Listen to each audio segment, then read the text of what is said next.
beginning of the last century. At that time, dairy was a preserve of the white colonial settlers until commercial dairy farming was opened to the locals in the early 1950s. Since then, the sector has undergone a lot of transformation, making it one of the leading agricultural activities in the country. Ladies and gentlemen, Kenya is one of the biggest dairy sectors in Africa, producing 5.2 billion liters per annum. In Kenya, the dairy sector plays a huge role as a source of livelihood to 1.8 million smallholder farmers. The sector offers 750,000 people direct employment, with 500,000 employed indirectly. In addition, the dairy sector contributes 4% to the national gross domestic product, 12% to the agricultural GDP, and 44% to the livestock GDP. Its per capita consumption stands at 110 liters per annum. Though this is one of the biggest in sub-Saharan Africa, it is still below the FAO recommended per capita of 220 liters per annum. To meet that gap, we have put in place outreach initiatives set to showcase the benefits accrued from dairy farming in improving livelihoods and promoting good health and nutrition to its consumers. However, recent trends show that the amount of milk produced in the country and going through the formal sector has continued to decline since the beginning of this year.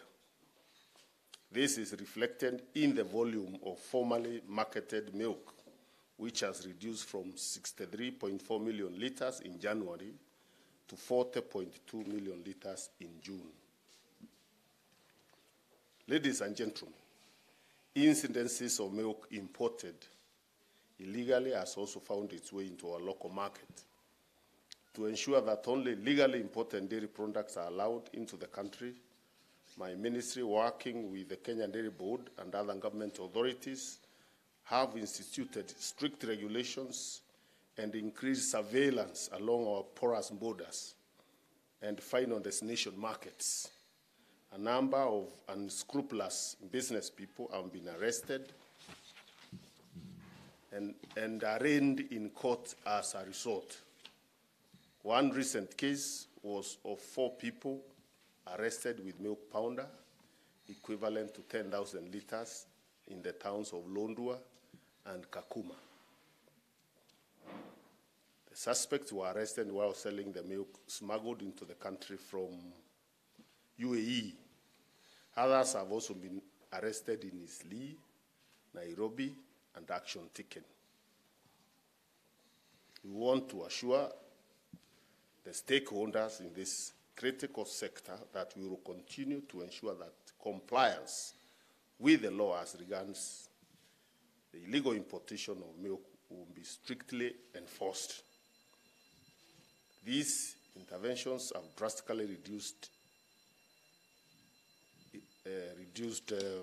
imports to approximately 4.5 million liters of white milk per month. Dairy industry stakeholders, to ensure that the dairy sector remains vibrant and a preferred investment sector, the government, in conjunction with Kenya Dairy Board and other industrial players, have instituted several interventions towards the sector. Some of these interventions include improving the cooling infrastructure by installing up to 350 milk coolers, each with a 300-liter capacity to farmer groups across the country. This will lead to improvement in milk quality as well as reduce post-harvest losses and thus improve profitability along the value chain. The dairy producer is one of the key cogs that moves the dairy sector. Following an outcry by farmers on low producer prices, the President, through my ministry, directed that farm gate prices should not be less than 33 shillings. This would ensure that all farmers achieve a fair return on their dairy farming and thus make the sector more sustainable. Indeed, I'm informed now that the average price is around 38 shillings. It's almost hitting even 40 because of some of the challenges of production. Favorable prices are an incentive to farmers to produce. And farmers are critical. It's actually, if you ask him, the most important stakeholder. Because the other stakeholders, important as they are, of course the consumer is also important because you must sell the milk. Even the others, I'm not saying they are not important, but I'm saying minus the farmer.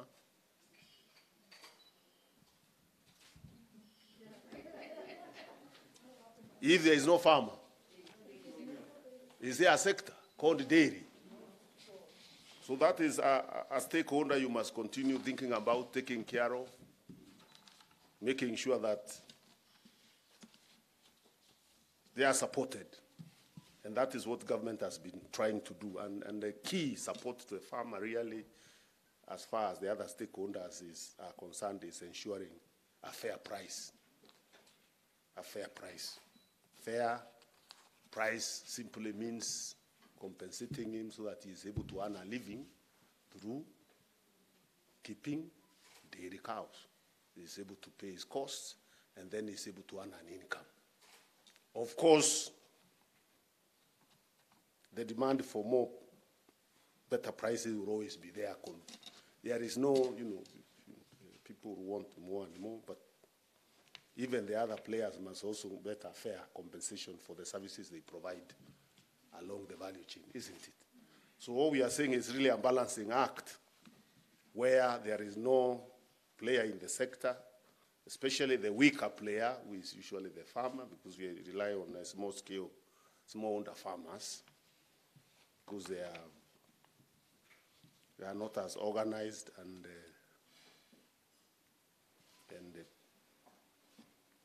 very well skilled as the other players who can take care of themselves. So we need to be mindful of that critical player in the sector. Many sectors have died because we ignore.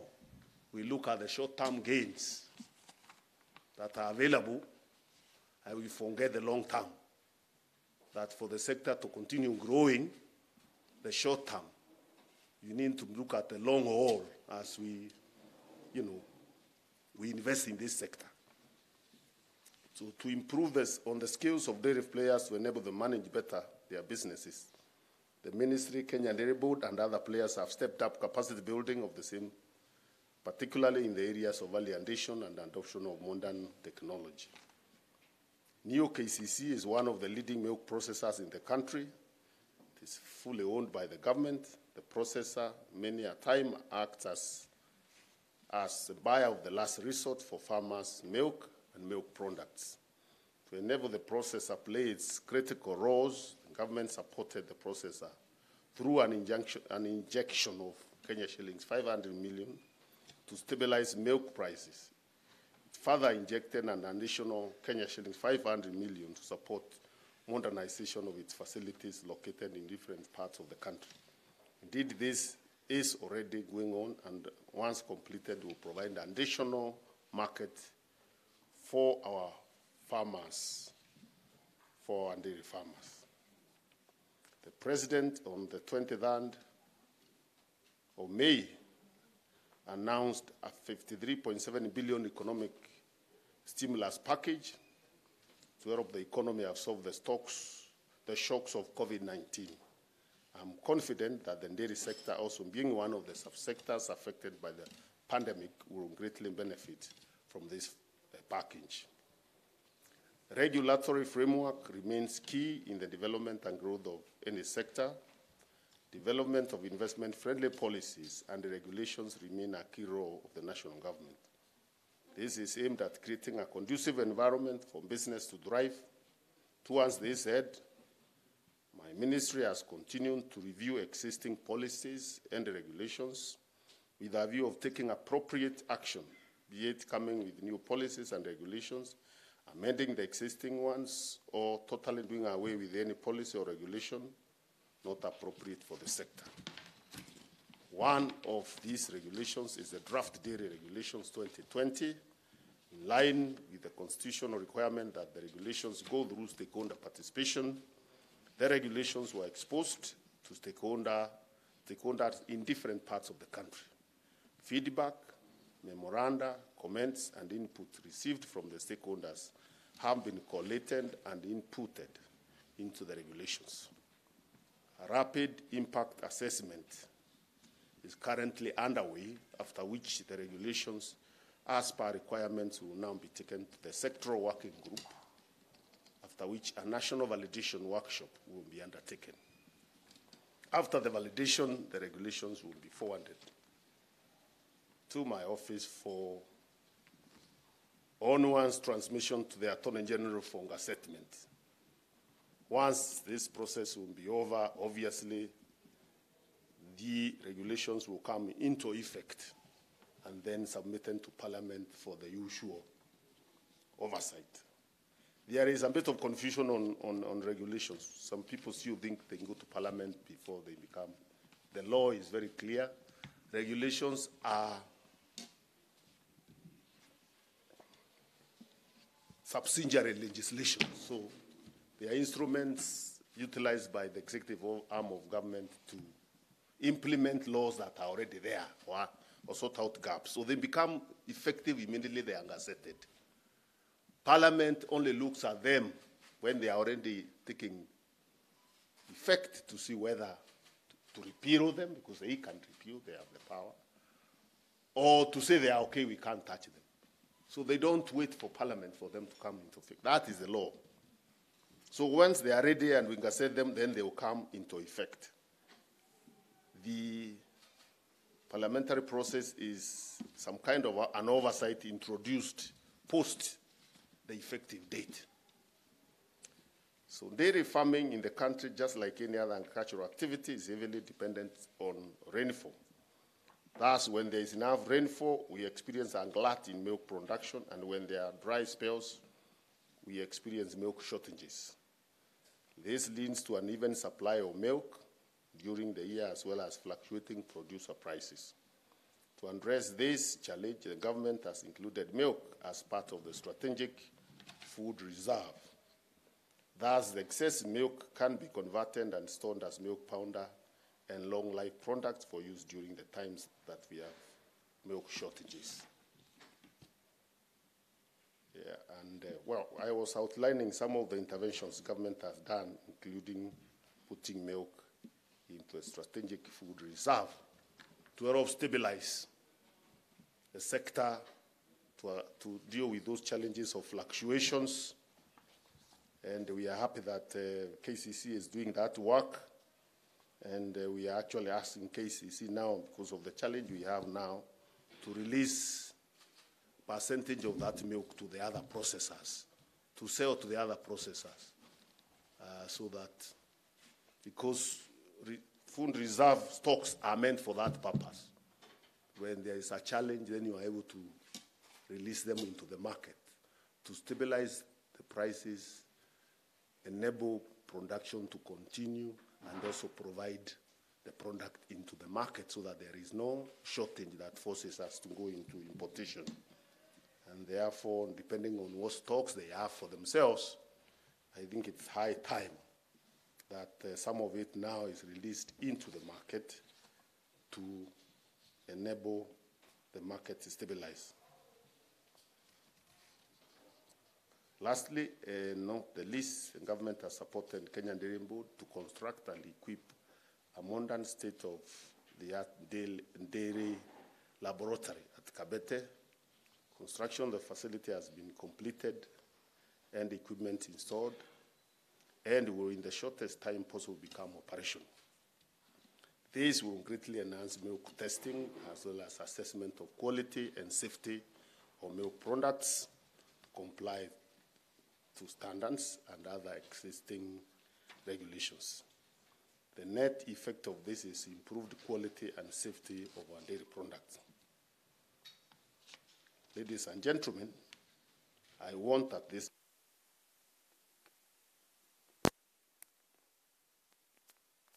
farming remains one of the most rewarding agricultural activity in the country, and one of the surest ways to reduce poverty and ensure that the much needed nutrition, particularly in this time of COVID-19. Producer prices for raw milk have generally stabilized and become competitive, as the representative of the farmers himself pointed out, the chairman of the federation, that the prices are good and the sector is quiet. It should also be speaking out, saying we are happy. Isn't it? Don't talk when there is a problem, and then when there is no problem, you keep quiet. To send a good message if you also said we are happy, isn't it? Though when I went around, when I was visiting the facilities there in Kiganjo and Nyahururu, the farmers expressed their satisfaction and their happiness that the sector is doing well, and the prices are really reasonable. They could do better with better prices, but they are reasonable. So my clarion call to farmers, therefore, is to encourage them to intensify production of milk and ensure that the milk is marketed formally. This will ensure that we build on the gains made so far in the sector and are able to absorb shocks arising from the COVID-19 pandemic. I want to assure them that the government and my ministry in particular will continue supporting them to ensure that they get favorable returns to their investment. And indeed, not just the farmers, but also even the other stakeholders who have invested in this very important sector.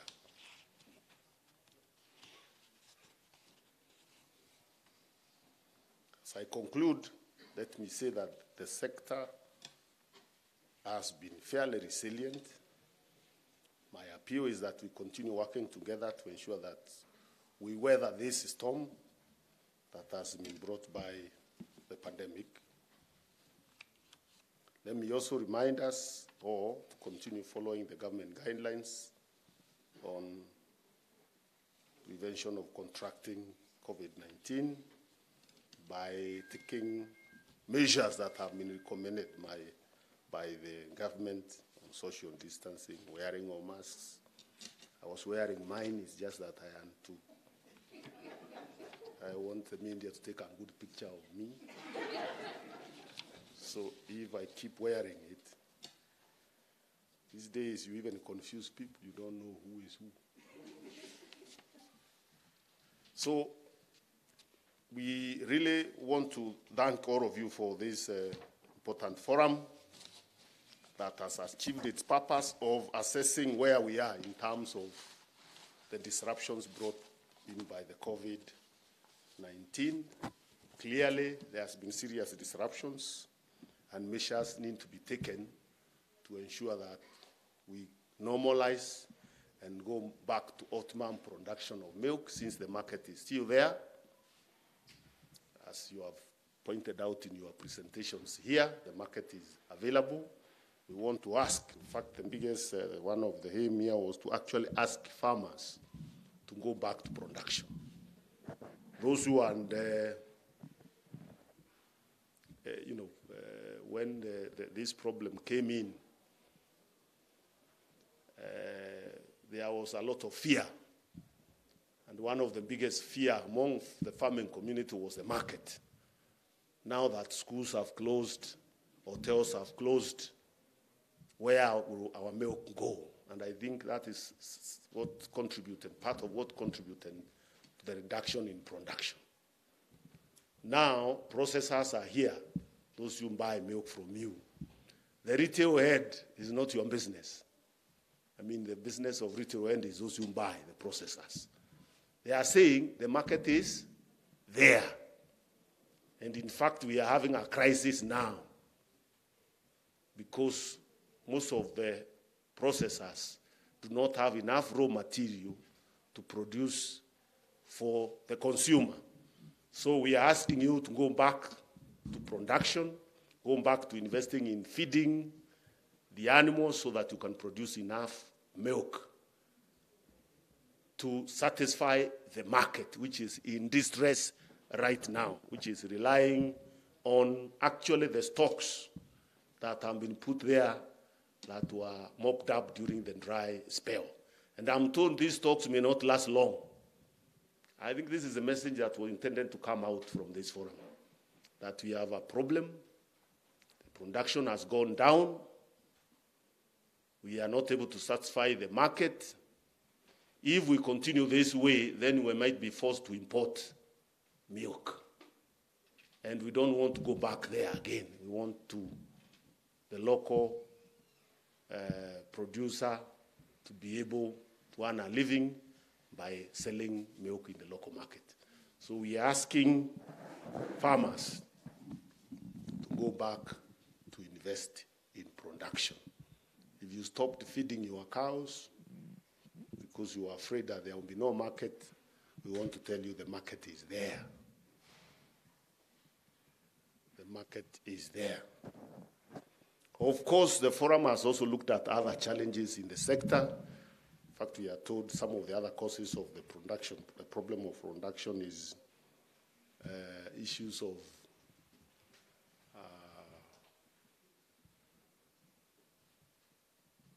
diseases, especially foot and mouth, I'm told may have contributed also to the decline. We want to ask the county governments to take a more proactive role in the vaccination of our animals. The national government has invested in production of the vaccines that are required. We have also invested in supporting through other programs counties that may not be able to have their own resources to buy the vaccines. It is your role now as counties, since this sector is devolved, to actually organize yourselves to do the vaccinations to the levels that are required. We are supposed to vaccinate 80% of our animal stock to deal with some of these transboundary diseases that affect production. And I think we need to also get statistics, and the regulator who is involved in this sector, we are actually asking them, rather than just imploring, we need to find out whether the law also empowers in some way to take action. Because national government is empowered by law also to ensure that diseases don't roam around. The fact that vaccination is devolved doesn't mean that we shouldn't do something to make sure that those who don't take action where they are required, they do so. So we'll look at the veterinary department to see what other extra measures we need to take to ensure those counties that are not comply actually comply through the force of the law. Even in COVID, we are using force of the law to make people comply. Isn't it? Because the pandemic is a danger to society and to community. So even animal diseases are a danger to society and to community. They affect our health. Therefore, we must use the law to comply. So we are asking counties that are not vaccinating animals, they have been empowered to do so, they need to do it. Don't divert resources already provided for at the national level where it is shared to you to do other things. Invest resources that are intended for this sector in this sector. If you want extra resources for other things, look for it. But don't divert resources that are already provided in the sharing of the revenue. You divert it from this sector to other sectors. So I am asking the regulator in this sector, I think it is the Department of Veterinary, to take action and give us advice on what we need to do to make sure everybody complies with the vaccination.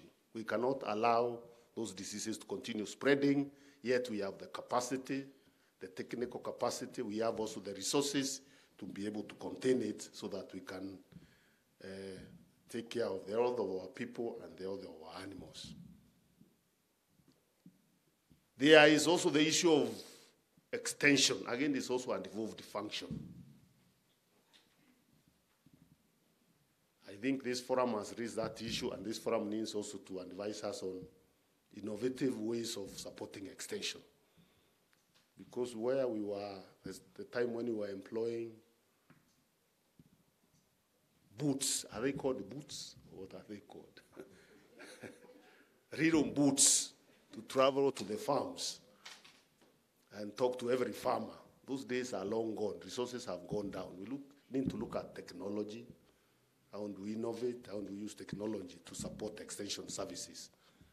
And I think perhaps this is what also Deribun and the experts are speaking here can also help think out.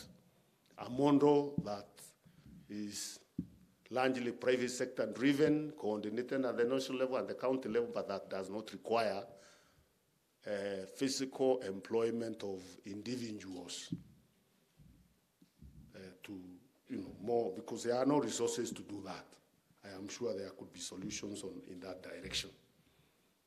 The other critical issue that has been raised that we've been grappling with is the issue of cost of feed, which we must also address. And I'm gratified that there is some thinking already that has gone into trying to see how we can utilize idle land that is within the government and work with the cooperatives to produce animal feed.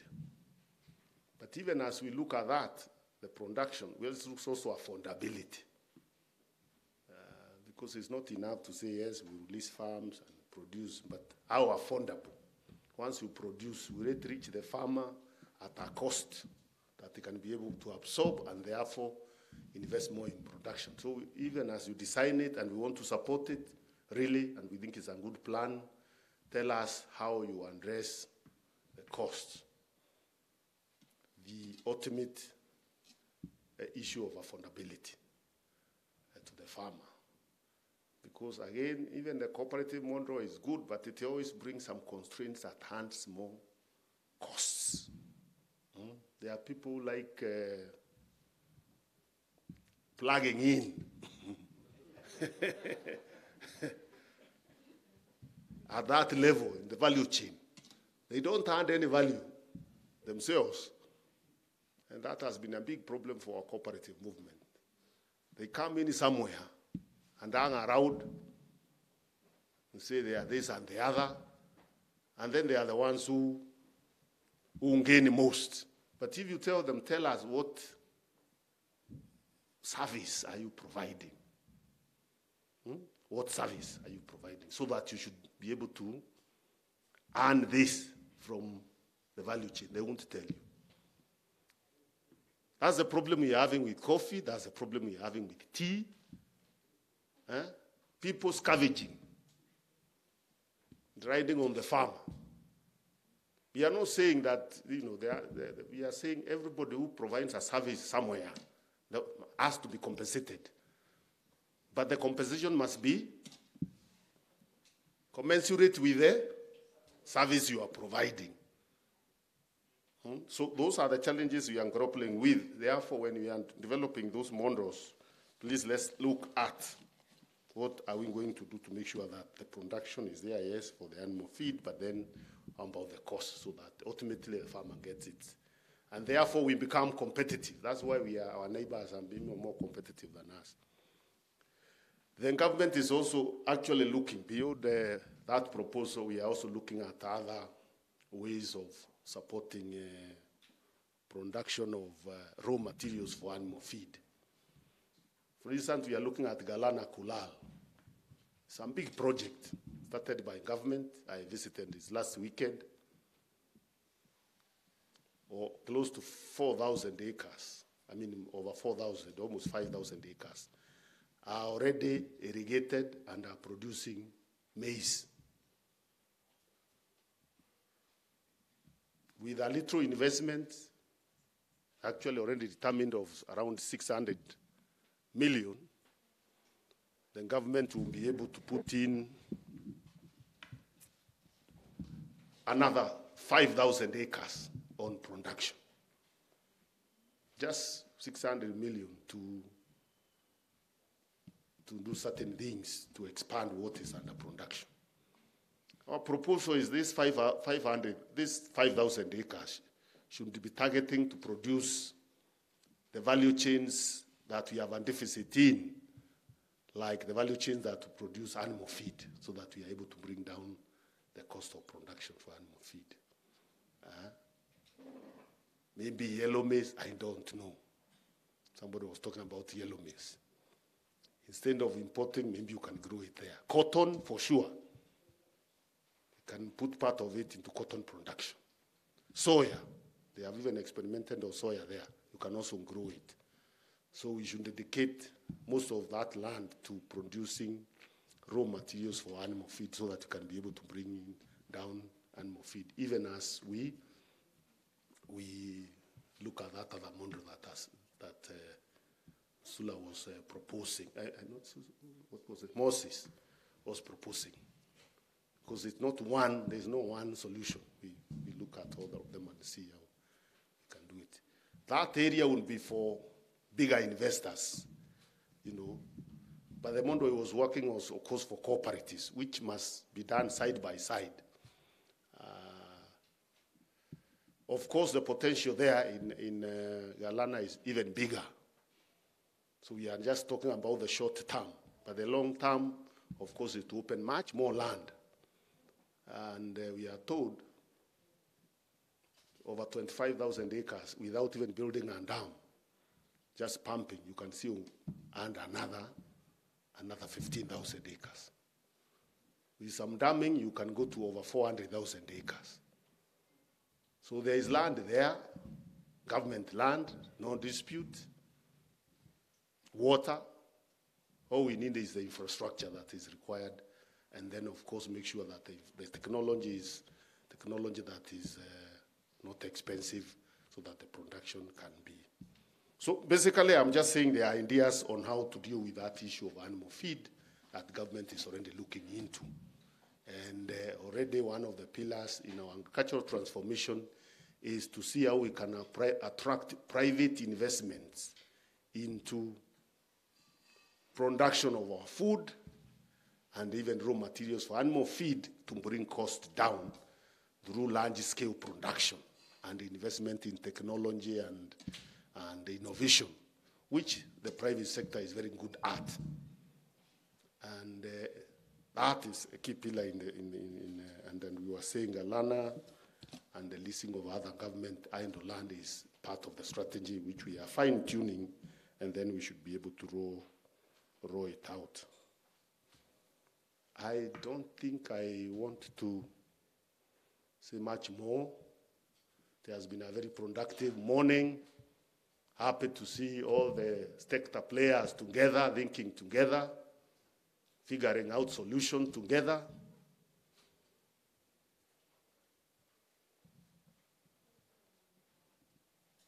We, of course, people are talking about exports and export, but have we even, they are hand of export, but have we even satisfied the local market?